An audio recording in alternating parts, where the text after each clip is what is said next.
அப்போதைக்கு உங்களுக்கு என்ன வர வேணும்? தலைவலி போகணும். அதான் முன்னாடி குறைச்சலும்னு சொல்லிக்கிட்டு தலைவலி என்ன பிரச்சனை? 3 வருஷமாக இருக்கேன். செய்ய வேண்டாம், யாராவது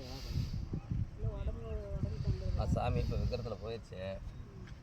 என்ன சொல்லுதுன்னா, சாமி அகிலத்தில் பிறந்த பரிபூர்ணத்தில் கண்ட உடம்பெல்லாம் குத்தலும் குடைச்சலும். அப்போ முச்சேந்தி முகம் அறிஞ்சு பரிபூர்ணத்தில் கண்ட கணக்கராயப்பா மந்தையில் நிற்கும் மகமாயி ஆக்க முடியாத ஆத்மாக்களும் பரிபூர்ணத்தில் கண்டு பேய் பிசாசுகள் நடனமிட்டு பரிபூர்ணத்தில் கண்டு அப்பா சாரி முகமாக நடனமிடுவது.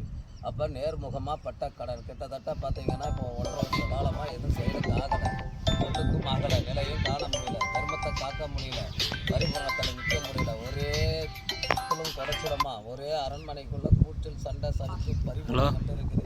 சரிகளத்தில் மேலே சரிகளமா இல்லை, புரியுதுங்களா? ஒரு நேரம் பெண்ணுக்கு சொல்லிட்டு இருக்குது, பலனுக்கு ஆக முடியல, நிலை காண முடியல, வாழ்வாதாரம் பரிபூர்ணம் கண்டு பரதேசியா போயிடலாமான்ற எண்ணி இருக்கிற காலம் நட்சத்திரம் பரிபூர்ணம் கண்டு இருக்கிறான் வாக்கு சொல்லிட்டு இருக்கா. அப்படின்னா இந்த அம்மா மேனி மேல சாரி முகமா பட்ட கடன், புரியுதா இல்லையா?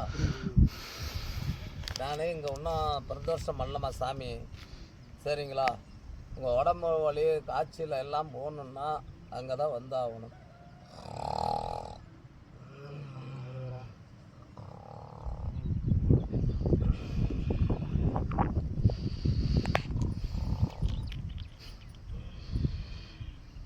ஏமா இலையிலே தீர்த்து கொடுத்துட்றியா? எப்பா ஏன்னா எந்த இலைக்கு தான் வர சொல்கிறேன், இதே இலையில் நான் தீர்த்து கொடுக்குறேன். சரியாம்மா? விளக்க போடுங்க, ஜோதி ஏற்றுங்க. 4 நட்சத்திர பிரகாரம் உங்கள் மேனி மேலேருந்து நான் இறக்கிடுவேன், ஆட்டோமேட்டிக்காக இறங்கிடும். இப்போ உடம்பலி மட்டும் நல்லா போகணுமா, செல்வாந்தரம் வேணுமா, தொழில் நிரந்தரமாக வேணுமா, அரண்மனையும் கொத்தில் குழப்பமா? சொந்த வீடு இருக்கா? எங்கே இருக்குங்க? இருக்கிற சொந்த வீட்டில் தான் இருக்கிறீங்களா?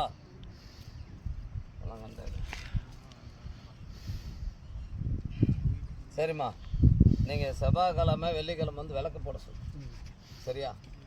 ஒரு நாள் நட்சத்திர பிரகாரம் நான் கூப்பிட்டு வர சொல்லும் போது அதை கூட்டிகிட்டு வா, மேனி மேலே இருக்கிறத இறக்கி, சரியா? அம்மா அவசரத்தை படுத்தி பரிபூர்ணம். அம்மா அந்த எல்லைக்கு வேணால் நான் என் பிள்ளையை நானே காத்துக்கிறேன். நான் பொழுதுக்க முடியும். எலுமிச்சம்பழம் வாங்கிட்டு வந்தாங்களா? சரி, எண்ணிட்டு போங்கம்மா, உங்கள் பிரச்சனை தீர்ந்து போயிடும்.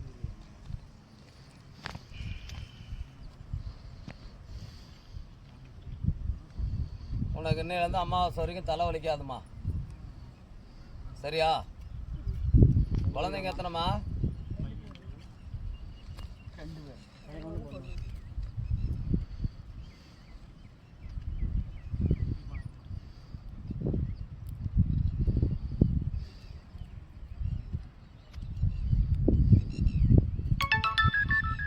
சரி, உட்காருங்க, சொல்கிறேன்.